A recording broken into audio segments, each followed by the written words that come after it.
بعد الحمد والصلاة بسم الله الرحمن الرحيم يا أيها الذين آمنوا أوفوا بالعقود صدق الله العظيم۔ محترم و معزز سامعین و سامعات، السلام علیکم ورحمۃ اللہ وبرکاتہ۔ آپ حضرات کو خوش آمدید کہتا ہوں کہ آپ حضرات اس چینل قاری غلام عباس پر تشریف لائے۔ آئیے ہم آتے ہیں آج کے اپنے لیکچر کی طرف۔ آج کے ہمارے لیکچر کا عنوان ہے وعدوں کی پاسداری۔ محترم سامعین، جس آیت مبارکہ کی تلاوت کی گئی ہے، اس آیت مبارکہ میں اللہ تعالیٰ نے ایمان والوں کو وعدوں کے پورا کرنے کا حکم فرمایا ہے۔ ارشاد فرمایا یا ایھا الذین آمنوا اوفوا بالعقود، اے اہل ایمان پورا کرو معاہدوں کو۔ مفسرین ارشاد فرماتے ہیں کہ معاہدہ کی وعدہ کی بنیادی طور پر 3 قسمیں ہیں۔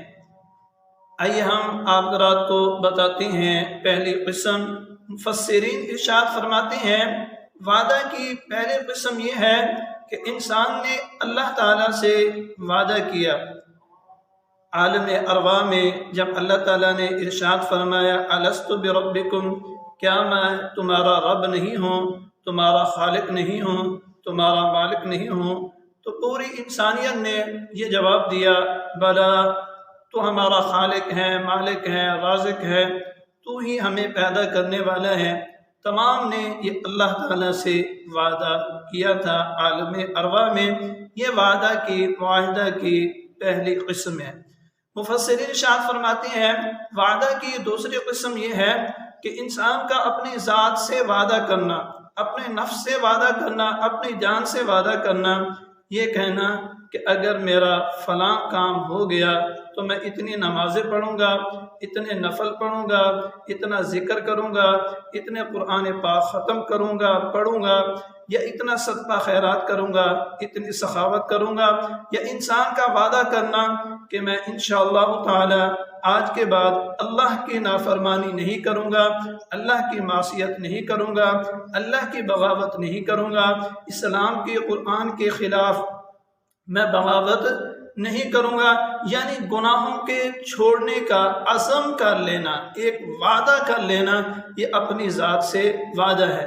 اسی طرح وعدہ کرنا کہ میں عبادات کو بجا لاؤں گا، احکامات کو بجا لاؤں گا، یعنی نماز پڑھوں گا، روزہ رکھوں گا، زکوٰۃ ادا کروں گا، حج ادا کروں گا، یہ بھی اپنے نفس کے ساتھ وعدہ کرنا ہے۔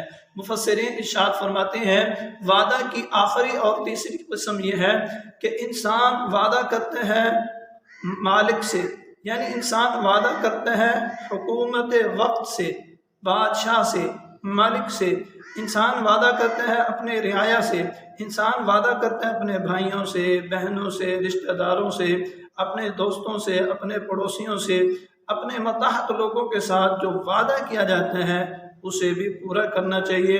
یا کسی قسم کا کسی کے ساتھ وعدہ کیا ہے اس کے بھی پورا کرنے کا اللہ تعالیٰ نے حکم فرمایا ہے۔ تو آج کے لیکچر سے ہمیں یہ نصیحت حاصل ہوئی کہ ہم جس سے وعدہ کریں گے اسے پورا کریں گے، اسے نبھائیں گے، مرتے دم تک اسے پورا کرنے کی کوشش کرتے رہیں گے۔ والسلام۔